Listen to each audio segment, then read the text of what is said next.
Hello, everyone, and welcome back to the Real Positive Girl podcast. My name is Sabrina. Happy Thursday to you all. Thursdays are my favorite days. I love Thursdays because you're almost to the weekend, but there's just enough time to kind of get things ready for the weekend, finish up your work, kind of feel prepared to take a break and take a rest, which I encourage you all to do. If you don't do that, I understand that sometimes you have to put in some overtime, you have to put in some extra work, especially if you are hustling your butt off to get things done and get things accomplished and to, achieve goals, and go after things. I get it. But also, it's important to take rest times. It's important to have time for you to recuperate and just reset and reboot and make sure that you are ready to take on the next thing. But anyway, happy Thursday to you all. I hope that you're having a fantastic day, whether your day is just beginning, in the middle, or towards the end. I genuinely mean that every single time. I know that I say that every episode, but I do genuinely mean it. I hope that you are having a fantastic day. In the event that you're having a hard day, a troubled day, people are getting on your nerves, you're having issues thrown at you, you're just going through the ringer, I encourage you to take the 5-minute reset, which is simply taking at least 5 minutes to be by yourself and take the time to shake off the problems and issues that you're experiencing. It's an opportunity for you to reboot, reset, come back to baseline, and just kind of start your day over again and take a quick break mentally and emotionally from everything that is dragging you down. You might even be able to spend some of that time problem solving, figuring out what you can do to make the day better or make the next day better, to get through the issues and problems that you are dealing with. I understand if there are problems that are too big to be problem solved within that 5 minute, or if you have more time, that time period in general. However, just even thinking about it, even like starting the process of creating problem solving resolutions is really helpful. In addition to that, I encourage you to make a gratitude list of at least 4 things, and that can be really big things, small things, or medium-sized things. You can be grateful for being able to make new friends at some sort of recent virtual in-person event that you were able to attend. You can be really grateful that that order that you put in from whatever your favorite online store is finally has arrived, or you can be grateful for having the opportunity to take a nap in the middle of your day because you work from home and you have that flexibility. That was me today. So regardless, just make sure that you make a list of at least 4 things. And last but not least, before you end your 5-minute reset time, make sure that you're able to walk away and feel at least neutral, if not positive, about the rest of your day, because it's very important that you're able to go out to the rest of your day, not continually have that bad mood and those bad things drag you down. Also not being in the mindset to pass your bad mood along to anyone else. And the fact that you spent the time making that gratitude list is one of the best things to change your mindset, to shift your mindset. Gratitude is one of those amazing things that helps you put things in perspective and take a step back and realize how many amazing things you still have going on in your life despite the bad things that are happening. And that is the reason why I always talk about gratitude and how important it is to really think about the things that are still going right in your life and not just always hone in and focus on all the negatives. So just make sure that you do not leave the 5-minute reset time until you have the ability to feel neutral, if not positive, about the rest of your day. But I do hope that today, Thursday, you're having a fantastic day. Just a reminder that this week on the podcast, we are talking about relationship struggles. And today, Thursday, we're going to talk about watching out for codependency. And let's just jump right in. I think this is going to be a quick episode, but I feel like every time I say that, it's a long one, but I think it is going to be quick, and you'll see why. I already have a whole week of episodes talking about and explaining everything having to do with codependency. I do, and I feel like it's closer to the middle, if not the beginning of when I started the podcast back in February. But yeah, I have a whole week that I talk about it.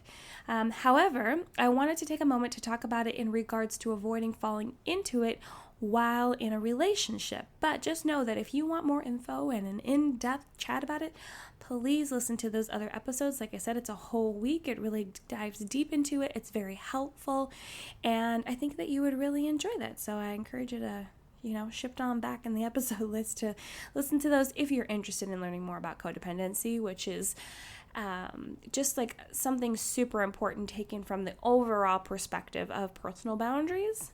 And I have a whole week talking about that as well. But here are some quick hitter things to keep in mind when you are in a relationship. First, stop denying your own needs and make self-care a priority.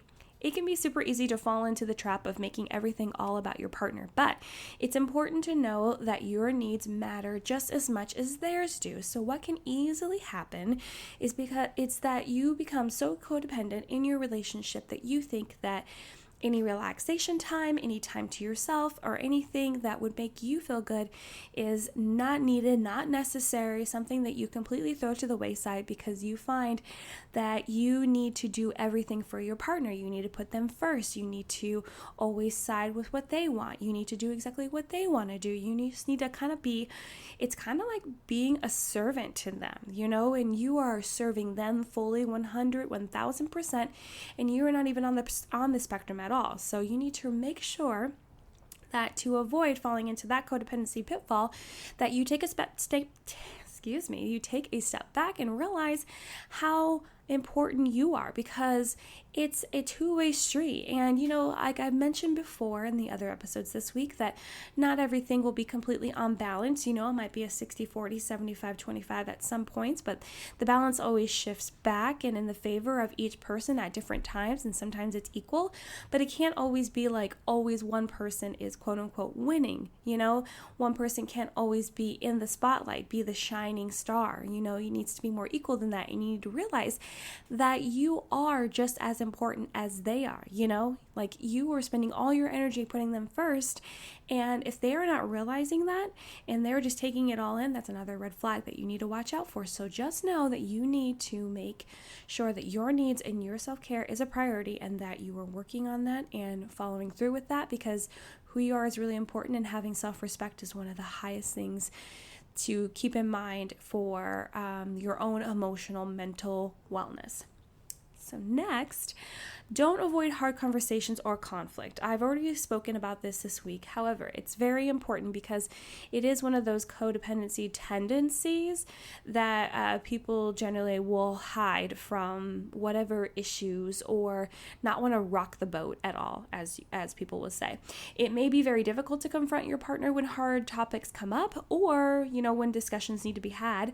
But if you continue to hide things or try not to make waves, serious resentment can occur, and you will constantly live in fear of upsetting your partner, making your relationship difficult to bear after a while. So this is also an opportunity to think about instituting personal boundaries. Personal boundaries are amazing, especially in relationships. And, when I talked about, in my full week of talking about personal boundaries, I made it very clear that you're going to have different boundaries depending upon what kind of relationship it is. However, in a romantic relationship, you definitely need to make sure that your boundaries are at the right level, and there's definitely going to be a little bit of flexibility here and there, because you're going to learn things, you're going to grow, you're going to change, especially if you encounter some sort of situation or discussion or decision that has to be made between you two that you've never done before. You might shift a little bit in what you decide or believe or feel is right. However, you need to make sure that any hard conversations, any conflicts that come up, that you just face them head on, because if you decide to deal with them at a later date, and when I say later, I don't mean like a day or two later, because it's fine to take a break, take a breather, especially if you are in deep and everything is super heated. But I'm talking about like pushing it off for weeks and months and just not wanting to deal with it, pushing it under the rug, pretending that it didn't happen, kind of like taking the fall and taking responsibility for any trouble that does come on the relationship. That's not right at all. You need to face it head on, because number one, you need to talk about like what happened, what you can do to prevent it from happening in the future, or what kind of problem solving skills that you guys need to work on together so that you are able to combat any issues, any conflicts, any hard feelings that come up, and be able to move through it and become a more mature and closer couple in the relationship. And if you, again, If you don't, you could definitely develop serious resentment because, you're just dealing with whatever comes. You have some anger, you have some sadness, you have some disappointment that might rise up in you, but you don't want to face it head on.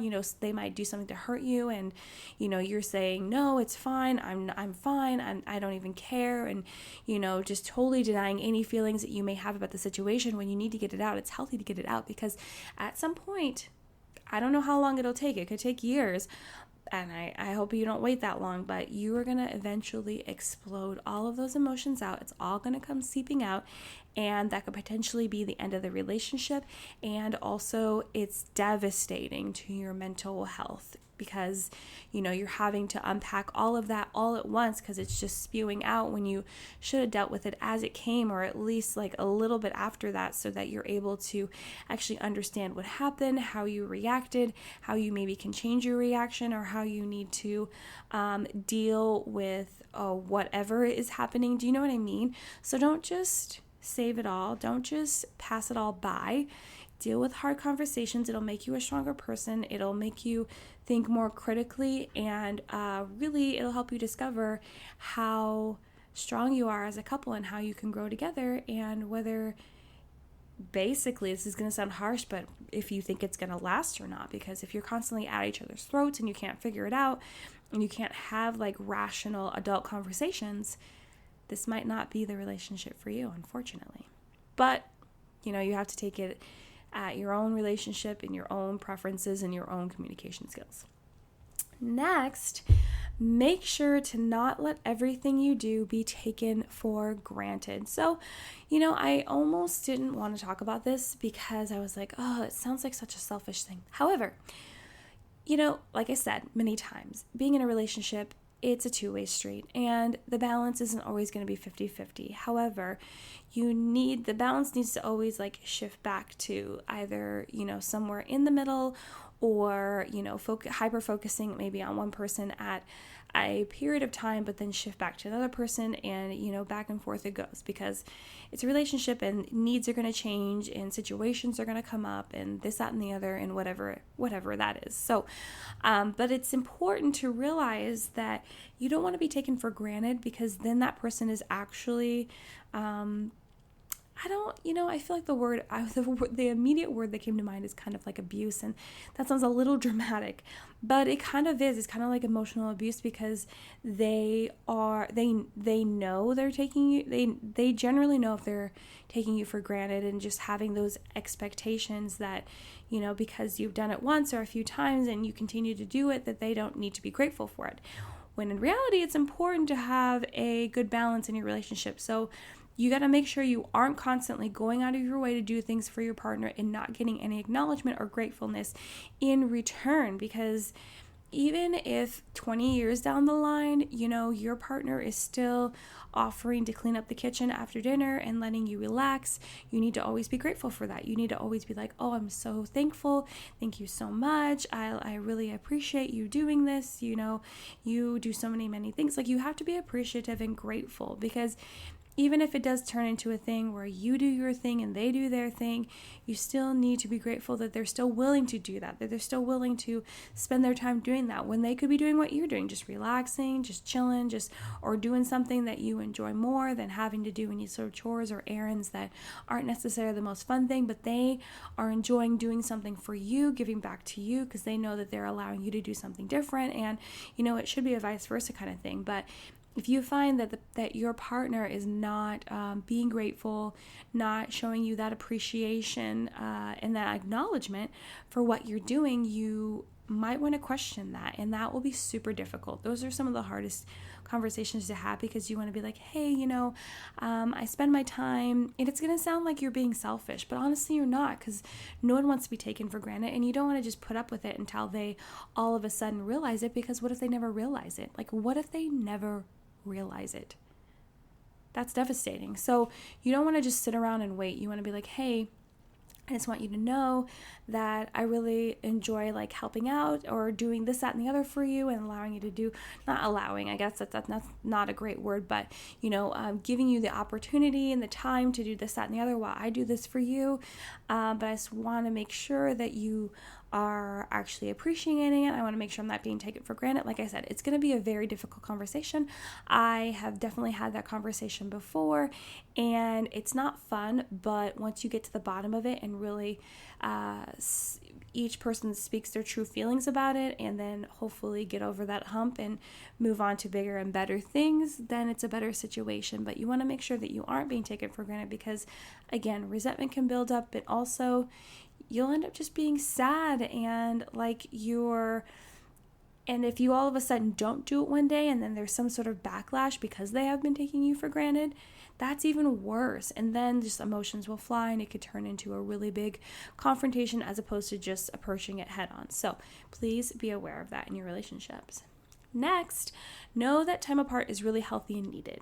Sometimes people think that being addicted to each other is the best thing ever, but in honesty, it's important to take time apart to be appreciative of your own life and really appreciate when you come back together. So I think this applies both to people that are dating and not living together, and then married couples that are living together. So in regards to, obviously, for a couple and you're not living together, this is easy because, you're going to go back to your home, they're going to go back to theirs. And, when you go back to your everyday life or what you need to do, and then you come back together for a date or a meeting or whatever it may be, when you see each other again, it's like, the heart grows fonder, like when you're away. And I feel like that's a really true statement. And it's important to really stay present in your own life. Don't just kick it to the curb, because how when you're in a relationship, and especially in the beginning, you want to spend all your time with them, and sometimes you don't engage in your normal routine and activities and spend time with your friends as much because you want to spend all your time getting to know this new person and getting closer to them and really figuring out if it's a good fit. I totally understand, but you still need to have some sort of balance and routine in your life.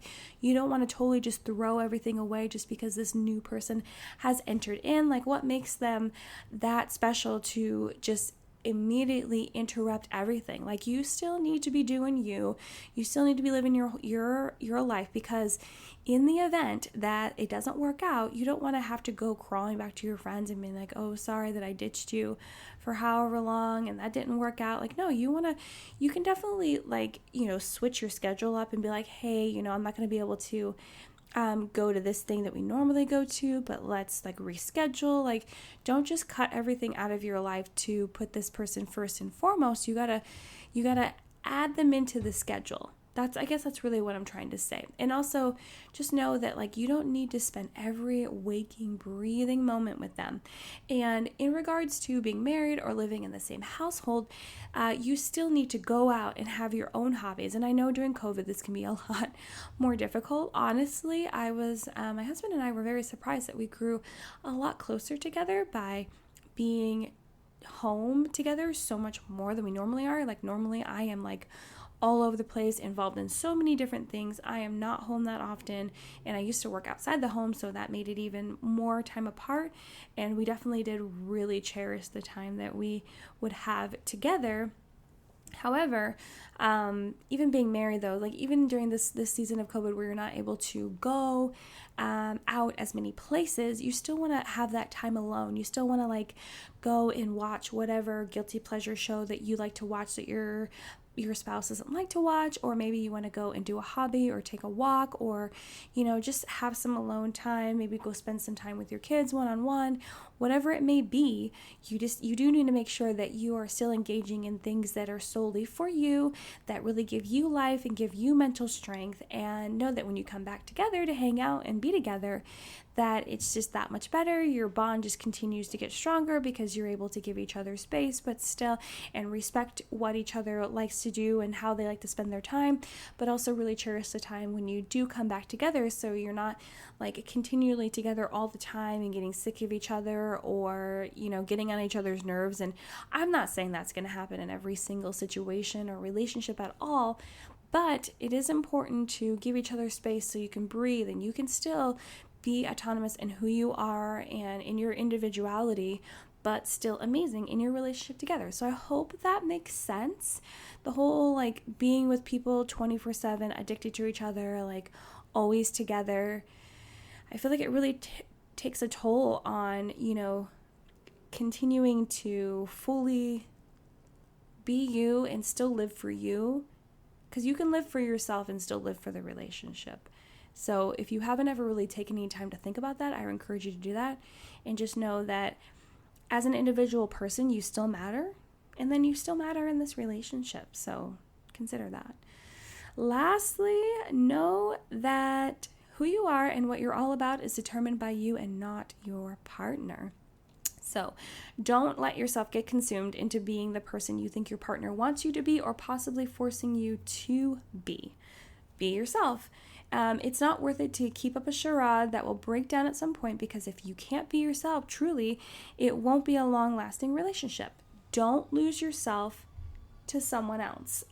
It's very important that you, again, talking about being your individual self, still living for you, still putting things that you love and enjoy and just fully makes you feel whole. Make sure that you still make those things a priority, and not just fall into the trap of becoming someone else for the sake of pleasing them, and not letting them mold you into someone that you are not, just to please them. And I don't know how to say this the best way, but it's important for you to see those red flags if they're happening. If someone is trying to continually change you to better fit their life, you need to be aware of that. You need to be aware of the fact that it's okay to be you, and people should accept you for who you are. And yes, I understand that if you're in a relationship when you're young, or when you're older, or whatever age that you are, there could be times where you will grow and learn and change and become a better person because of someone else that comes into your life. I understand that, but it's a totally different game when someone's coming in and telling you how you should be, how you should dress, how you should act, what job you should have, what you're allowed to do, what you're not allowed to do. So, those might come off as really nice recommendations in the beginning, and they're like, yeah, it's for your betterment, and you're like, okay, and you do that. But if that continues to happen constantly over time, and they're continuing to push their agenda, their way of their idea of who they think you should be on you, just for their benefit, and you don't see any benefit to yourself, and it's not helping you, and it's really like creating a void inside you, and you don't even recognize who you are at some point, you really need to take a step back and take perspective of what is happening here? Why are they doing this? What is going on? And unfortunately, that might have to end in a confrontation, or just some sort of way for you to communicate to them, like, hey, maybe I don't want to dress like this, or maybe I really enjoy what I do for a job, or I don't understand why you're telling me that I shouldn't do this, or I shouldn't hang out with these people, or or that activity is not approved by you, that kind of thing. So you have to know that everyone is responsible for themselves, their emotions, their feelings, their actions, their decisions, who they are, their happiness. Even in a relationship, you are responsible for your own happiness. So you have to remember that you have to make those decisions, even if they're hard ones, even if they'll upset your partner. You have to have a honest, face-to-face conversation with them, a come to Jesus moment, to let them know that, hey, if you're going to be really upset and you're going to continually force me to be this way, then this might not work out, or we really need to have a discussion on, why are you doing this? Do you even realize that you're doing it? Why do you feel this way? I don't feel this way. You have to be true to who you are. Don't let yourself just disappear into thin air and become the person that they want you to be, because that's not what you're looking for. You're looking for someone that's going to accept you for who you are. You guys are going to grow together and become better people, and there'll be changes and there'll be shifts. Of course, you might not end up being the same person that you were some years down the road, but you're still not going to be completely devoid of who you naturally are, if that makes any sense. So just make sure that who you are and what you're all about is determined by you and not by your partner.